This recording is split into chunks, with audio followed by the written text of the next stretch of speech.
poštara. Stigla je pošta.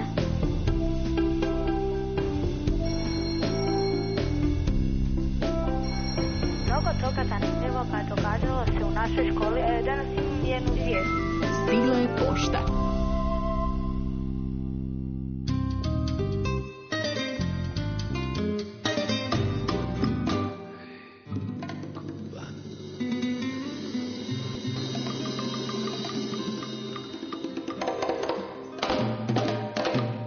Danas u emisiji Stigla je pošta upoznajemo učenike jedne zadarske škole.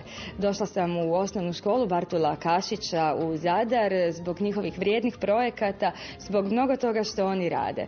Kako će se predstaviti, čućete u sljedećim minutama emisije Stigla je pošta, a sada za početak upoznajemo ove mlade dame iz osnovne škole Bartula Kašića iz Zadra. Kako se zovete? Ja se zovem Nina. Margarita. Lea. Marta. Petra. Ema. Petra. Lucija. Matea. Dea. S nama je i profesorica. Ja sam Ksenija Vidmer-Ninčević. Pa eto, odmah na početku morali bismo ipak doznati više o osnovnoj školi Bartula Kašića, gdje se nalazi, što je važno znati o vašoj školi. Mi pohađamo osnovnu školu Bartola Kašića, ona se nalazi u Zadru, osnovana je 1985. godine, a dobila je ime po osobi koja je vrlo bitna u povijesti hrvatske književnosti, Bartolu Kašiću. On je živio u 16. stoljeću, a 1604. godine je napisao prvu hrvatsku gramatiku, također je bio i prevoditelj Biblije. Kada uđemo u vašu školu, što zapravo odmah doznamo o školi? Pored naše učionice engleskog jezika postoji veliki pano sa projektima i svim nagradama koje smo dobili, znači, radeći na tim projektima. Eto, jedni od važnijih projekata koji su me i doveli u vašu školu, to su Comenius projekti i Twinning projekti. Što mi možete o tim projektima reći? Comenius je trajao od 2009. do 2011. Mi zajedno sa 7 ostalih evropskih zemalja smo godinu dana vršili takozvanu mobilnost. Naša djeca su svakog mjeseca radili drugačije aktivnosti. To nisu ova djeca sada, nego ona koja su već završila osnovnu školu. Naš se projekt zvao Small Ambassadors.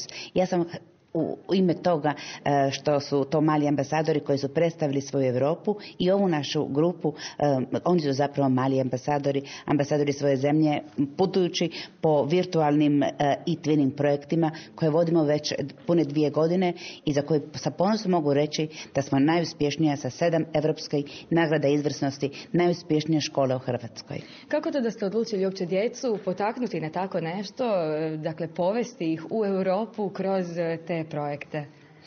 Pa sve lijepe stvari se dešavaju slučajno.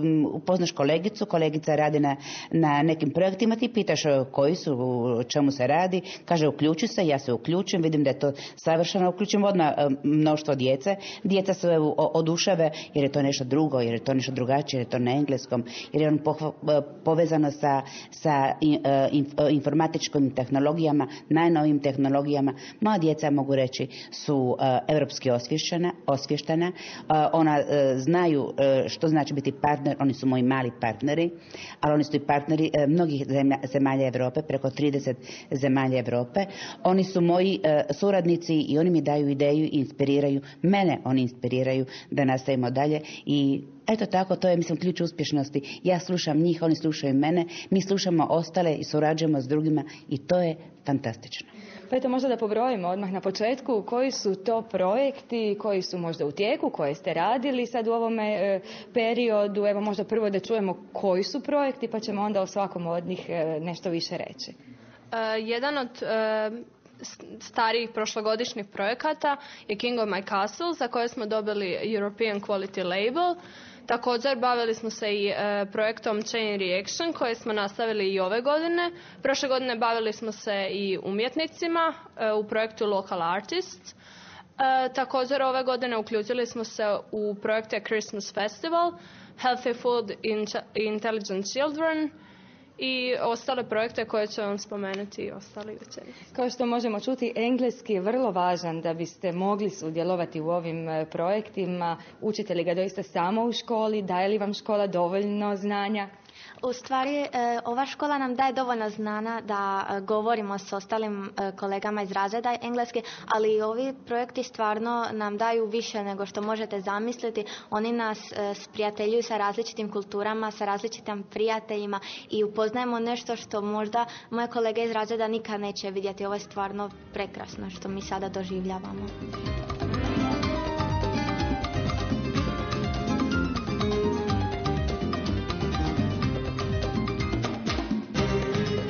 Krenimo onda sa vašim projektima, krenimo redom, doznaćemo, vjerujem, puno toga, puno zanimljivih stvari, gdje ste bili i što ste radili. Eto, o kojem projektu ćeš mi ti više reći? King of My Castle. Dakle, King of My Castle je projekt kojeg je osnovala naša profesorica engleskog s kolegicom iz Rumunjske. Projektom smo se bavili gotovo cijelu prošlu školsku godinu. Svima nam je bio vrlo zanimljiv, ali najzanimljiviji od projekata koje smo radili prošle godine i zato smo bili vrlo aktivni u njegovom razvijanju. To je projekt u kojima smo upoznavali različite kulturne znamenitosti Europe, najviše dvorce. Također kroz dvorce smo upoznavali i njihove vlasnike, brojne kraljeve, plemiće i slično. Dakle, taj projekt nas je vratio u ono vrijeme kraljeva, princeva, princeza, ali smo mi nastojali ga modernizirati i u naše bajke uvesti brojne znanosti i kulture koje se i danas koriste.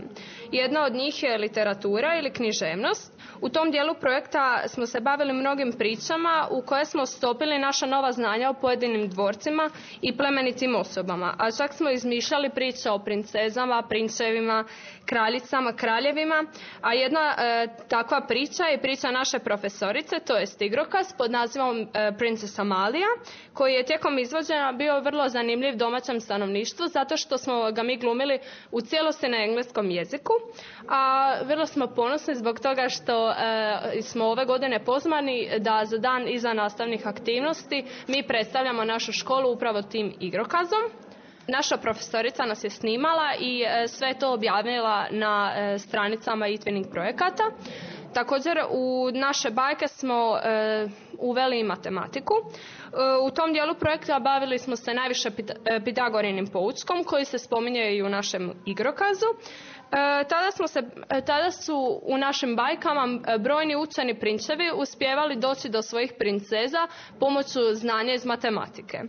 Također izražavali smo se i likovno. U ovom dijelu nismo bili baš toliko aktivni za računalom, već smo bili aktivni crtajući brojne princeze, prinčeve, ali i grbove tih brojnih kraljevstva koje smo mi sami izmišljali.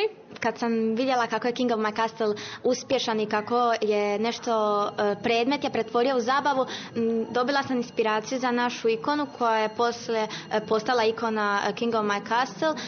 Mislila sam kako je King of My Castle zaslužio biti u svim novinama na cijelom svijetu poznat i našla sam jedan zanimljiv program gdje može se napisati u obliku neke slike i to se svidjelo Europi, to je bilo odabrano kao ikona King of My Castle. Kako izgleda? Možeš li malo možda opisati? To je King of My Castle, the greatest project ever, piše na naslovnici jednih novina. To je program Image Shift, jako je zanimljivo i je bilo različitih tih ikona, stvarno su oduševili cijelu Europu, ali ipak je odabrana naša Hrvatska. Također, još smo se u tom projektu bavili i glazbom, u kojem smo spominjali brojne plemiće skladatelje i brojne princeze s prekrasnim glasom. Dakle, istraživali smo i glazbenu prošlost Europe. Također upoznali smo i kovanice brojnih europskih država, najviše starijih, što smo više mogli istražiti. I za kraj spomenimo da smo se imali vremena i uz sav rad međusobno upoznavati i družiti preko bloga koji se zove Volvisher. Stigla je pošta.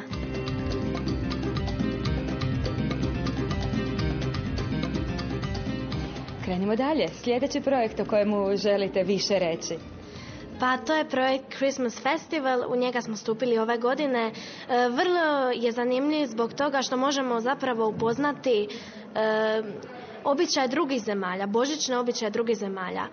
Ušla sam u taj projekt Christmas Festival sa velikom radošću i zapravo i preko tog četa sa prijateljima iz drugih zemalja vidjela sam kako Božić može biti zanimljiv na svakakve načine.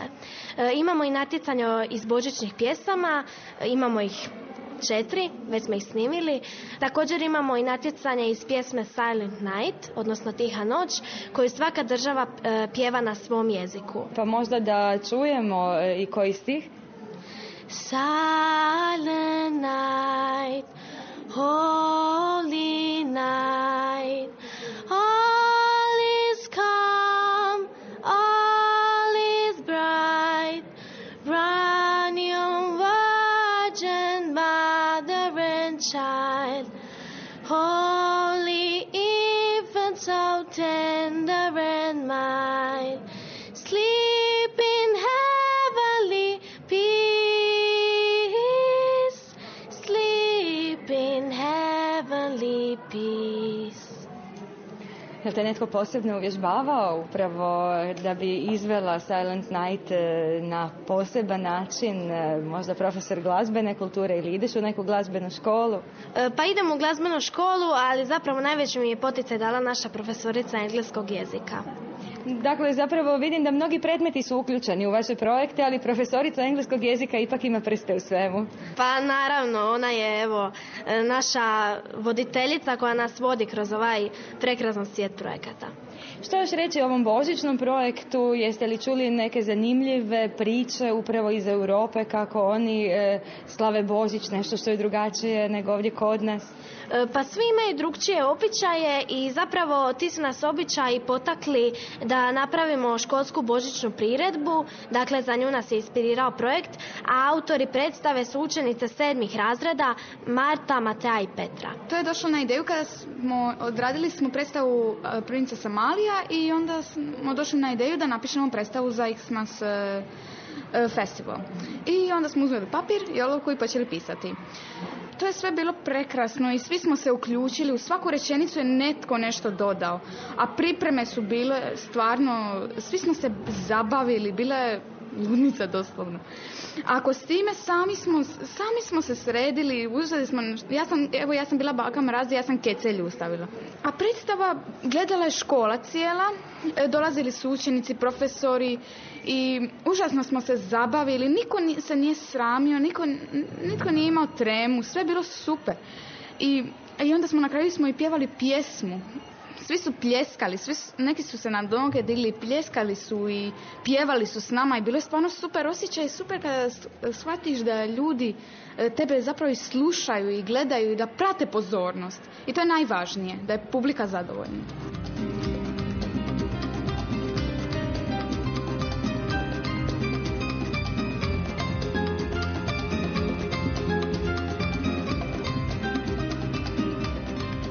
Je to prekrasan kraj 2011. Onda smo ušli u 2012. Dakle, sa nekim novim projektima, nekim novim pričama, nekim novim priznanjima. Vjerujem da će tu biti još puno projekata o kojima ćemo imati prilike čuti upravo iz vaše škole. Tako je, jedan novi projekt koji je osnovan ove godine, zove se Healthy Food Intelligent Children, u kojem, kao što i sam naziv kaže, potičemo na konzumiranje zdrave hrane. Mi smo još i malo davnije smo primijetili kako se broj postotak ljudi oboljelih od pretilosti u svijetu povećava i kako je ljudima postala bitnija nezdrava hrana od zdrave. Sve više zamjenjuju ono zdravo i prirodno sa onim nezdravim. I tada smo mi odlučili malo informirati djecu, profesore, roditelje, svakoga tko se zanimao, malo smo ih odlučili informirati o tome što zapravo unose u svoj organizam, zato što neki ljudi nisu ni svjesni koje toksine i nezdrave tvari unose u svoj organizam kada konzumiraju nezdravu hranu, kao na primjer one grickalice ili takozvana brza hrana. To može dati kratkotrajan osjećaj sitosti, ali zapravo u organizam unosimo puno lošega. Odlučili smo također u projektu malo poticati ljude da konzumiraju zdravu hranu, zato što zdravo može biti i ukusno. Tako smo na internetu objavljivali razne filmove, prezentacije, zato što ipak je 21. stoljeće i internet je najbolje oruđe da nešto pokažemo svijetu, ne samo Europi. U tom prezentiranju našeg projekta koristili smo mnoge alate, kao na primjer Dvolver Movie Maker. To je jedan prekrasan alat koji možemo raditi razne crtiće i tako zapravo naše mišljenje i naš stav o različitim projektima možemo pretočiti cijeloj Europi. I zanimljivo je i vrlo je fascinantno to što zapravo neku poruku iz svakog projekta možemo napraviti na tom zapravo oruđu. Dakle, napraviti mali animirani film. Da. Također se koristimo i programom koji se zove Teach It, na kojem možemo raditi razne kvizove i križaljke. Tako uz pomoć tog programa i još mnogobrojnih smo odlučili i na eTwinning stranici postavljati kao tjedni IQ test kojim ispitujemo jesu li djeca dovoljno informirana o zdravoj i nezdravoj hrani, zato što to je ipak nešto jako bitno i tako postavljamo razna pitanja o prehrani i onda svaki petak se postavljaju nova pitanja i još istražujemo. Ima li puno odgovora? Da, svaki tjedan nam dolazi sve više i više odgovora, sve više i više ljudi se počinje zanimati za taj test i općenito za projekt. Evo, ja bi se još nadovezala na ova oruđa. Čak i preko nastave engleskog jezika nas nekoliko bi otišli u kabinet i od tih skromnih 45 minuta bi napravili evo prekrasan crtić na jednoj stranici koja se zove Extra Normal. Tu se upiše tekst i likovi sami govore i to mi se jako sviđa što onda zapravo možemo i taj nekakav naš glas, da se naš glas pročuje ne samo dakle po Europi kao što je već Nina rekla, nego i po cijelom svijetu, jer evo internet je današnja pošta.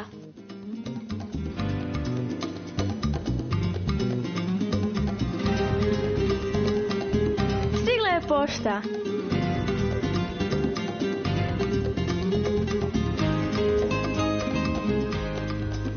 U svakom slučaju moram vas pitati koja je to zdrava hrana koju vi preporučate svima da bi trebali konzumirati, kako se doista hraniti. Naš kao plan zdrave prehrane se zapravo temelji na hranidbenoj piramidi i na istraživanja koja su bila provedena u raznim dijelovima svijeta. Trebali bi unositi u organizam što više voća i povrća, dosta mliječnih proizvoda i mesa koje sadrži bjelančevine. U organizam trebamo unositi i dovoljnu količinu ugljikohidrata, a malu količinu masti zato što nisu previše zdrave, ali ipak ih ne smijemo ni previše zanemariti zato što su nam neke i korisne. I predlažemo da na primjer nezdrave šećere iz čokolade zamijenimo nekim voćem, na primjer banana koja sadrži prirodne šećere koji također i potiču rad moždanih stanica. Zatim uvijek preporučamo i našu dalmatinsku kuhinju koja se temelji na plodovima mora, maslinama. I kao što naša škola ima maslinik i proizvodimo naše ulje i sve i potičemo konzumiranje što više tih domaćih proizvoda. Koliko znamo, vaša škola je eko škola, možda da se malo dodirnemo tog dijela. Što radite po tom pitanju ekologije vezano u školu? Pa sve zajedno beremo masline, poslije radimo ulje od toga i na te boce gdje se unutra nalazi maslinovo ulje ukrašavamo se raznim školjkama, cvijećem i raznim ukrasima. Ove godine smo odlučili raditi naše sapune, eko sapune koje nam pomože raditi profesorica iz kemije. Isto tako radimo sa lavandom i sa našim proizvodima, ružom i ostalim. Imate li priliku prezentirati upravo te svoje svoje radove široj javnosti u gradu ili šire, jel? Naše ekosapune predstavit ćemo na eko natjecanju, to jest kvizu koji se zove Lijepom našom. Također naša škola se bavi sadnjom biljaka. Naše biljke sadimo u brojne školjke, ljušture i slično. I naše biljke ne tretiramo nikakvim umjetnim gnojivima, nego ih pokušavamo na ekološki osviješten način njegovati.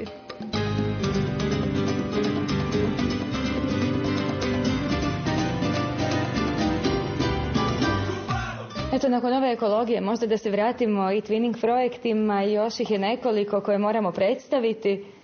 Evo još jedan projekt koji je vrlo zanimljiv je Chain Reaction, to je lančana reakcija. 2011. započeli smo zapravo s tim projektom nazvan Chain Alphabet Reaction, to je bilo znači svaka grupa dobila abecedu. Trebalo je složiti što više slova da se ne upotrebljavaju ponovno ista slova, no ove godine 2012. pa i kraj 2011. godine bavili smo se isključivo sa općenito lančanom reakcijom. Prvo koju smo napravili bila je ljudska lančana reakcija. Svi smo se okupili dole u holu te smo započeli neku vrstu našeg tradicionalnog plesa, te kako bi jedan dotaknuo nekoga, tako bi se nastavila ta reakcija i tako bi znači, zadnjih 5 učenika kad su bili dotaknuti okrenulo se te ih zapisalo ime našeg grada Zadar. To jest, kasnije smo nastavili sa tom lančanom reakcijom.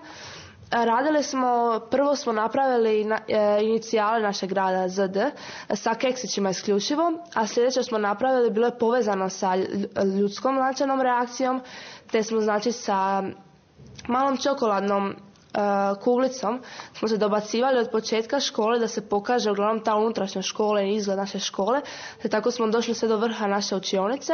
Tamo jedna cura kao pojela tu kuglicu i slučajno rukom kao pomahnula i započela je ta lančana reakcija.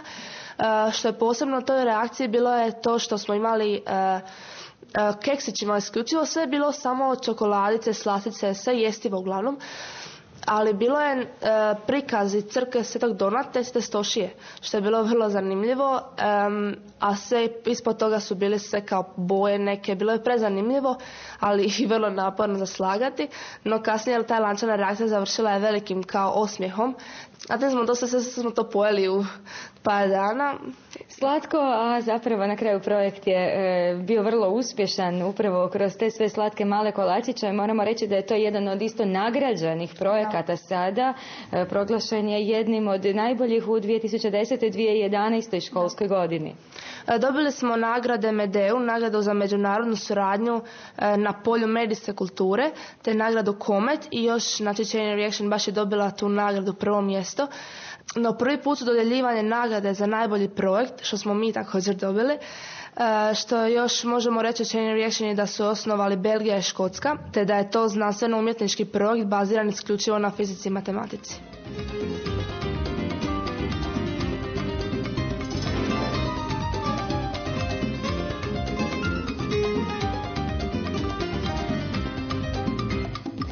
Koliko vam znače te nagrade upravo za nastavak rada? Koliko vam znači priznanje Europe, priznanje Hrvatske, priznanje drugih škola? Pa iskreno, evo, to je meni jedan poticaj koji me motivira da nastavim raditi još bolje, da dobijem još više nagrada i da pokažem svijetu što sam i što zapravo mi djeca možemo. A i osim što nas još podupire i potiče, to nije samo nagrada, mi smo dobili i smart opremu sa kojom se naša profesorica, koja nas je i potakla da to radimo, može se služiti sada na satovima engleskog jezika i sada mi možemo još bolje prezentirati i promovirati naš rad. Jesmo li propustili još neke od projekata? Što još nismo rekli? Ja i moja kolegica Petra ćemo vam nešto poviše reći o projektu Local Artist. Cilj projekta je da probudimo umjetnički duh u djeci. Nakon škole mi smo se zajedno okupili i na neki način opuštali, to jest iskazivali svoje emocije na papiru. Recimo, ja sam po uzoru na Josipa Zankija naslikala apstraktno slikarstvo, to jest neku vrstu nerealističkog slikanja. Imali smo, znate, ako se mišić ne koristi, on izumire, zato smo malo i mozga ubacili Local Artist. Imali smo mnogo zadataka za razmišljanje, ali i mnoge zemlje su imali različita mišljenja slična nam. Mi smo među rijetkima koji koriste to apstraktno slikarstvo i sa mnogim zemljama preko interneta uspostavili smo kontakt, izrazili svoje mišljenje i tako smo došli do Wallwishera. To je stranica kojom smo pokušali razumjeti druge i njihovo slikarstvo i kako oni gledaju na svijet. To slikarstvo na drugi način nego što drugi gledaju. Mi smo pokušali vidjeti svijet bez problema, gdje ljudi vide pravi smisao svega. Pjesnik emocije izražava pisanjem, kipar iskazuje klesanjem, glazbenici kroz pjesme, a mi iskazujemo radom onoga što volimo. Europa je vidjela naše uspjehe i cijenila ih je. Stoga smo i mi dobili nekoliko nagrada. Dobili smo nagradu za Local Artist koja se zove European Quality Labels.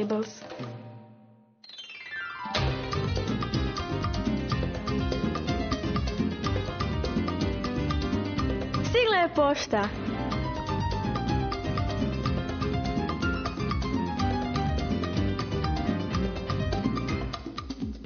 Jeste li imali priliku nekamo putovati ili za sad je to samo u virtualnom svijetu i u komunikaciji upravo sa djecom iz cijele Europe? Za sad je samo komunikacija i upoznavanje, ali ako uspijemo sa projektom King of My Castle, što vjerujemo da ćemo jer je stvarno izvrstan projekt, mislimo da ćemo putovati u zemlju gdje će se okupljati ti pobjednici na tom natjecanju i stvarno se nadamo najboljem i mislimo da smo stvarno zaslužili tu nagradu jer su se svi uključili u to. Čak su kolege iz razreda kad znali davati odlične ideje. Profesorica nas je nadahnula i stvarno smo se trudili ko ništa prije. Imali smo po 6-7 sati smo tjedno radili samo na tom projektu. Moramo reći, znači, sve vaše vijesti, sve što vi radite, sve se može vidjeti na vašim internetskim stranicama, na stranicama škole. Mnogo je toga, svi zainteresirani mogu doznati više tako što će i doći u vašu školu i možda vas upitati više o projektima, a ja vam doista želim da vas projekti odvedu dalje, da upoznate druge mlade ljude u Hrvatskoj, u Europi i u svijetu, te da vam upravo ovo znanje koje stječete u osnovnoj školi pomogne kasnije u vašem obrazovanju.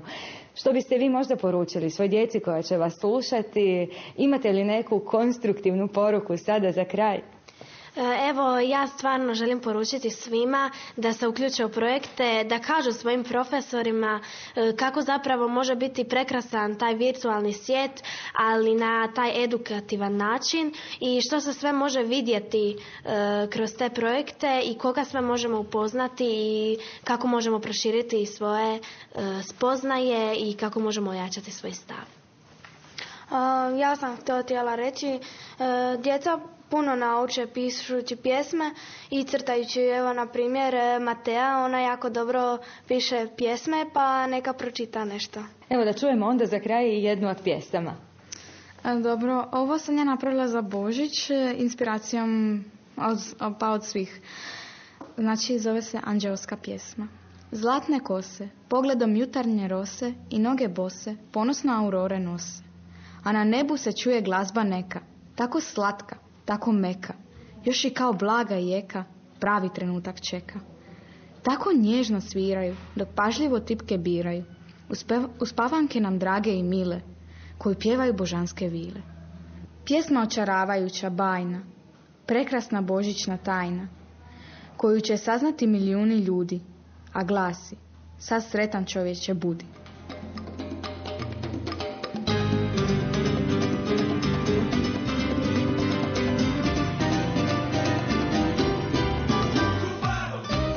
Današnju emisiju Stigla je pošta snimali smo u Zadarskoj osnovnoj školi Bartula Kašića. O e-twinning projektima u kojima sudjeluju govorili su nam učenici i profesorica Ksenija Vidmar-Ninčević, a emisiju su ostvarili Krešimir Horvat i Sandra Maričić. Do slušanja!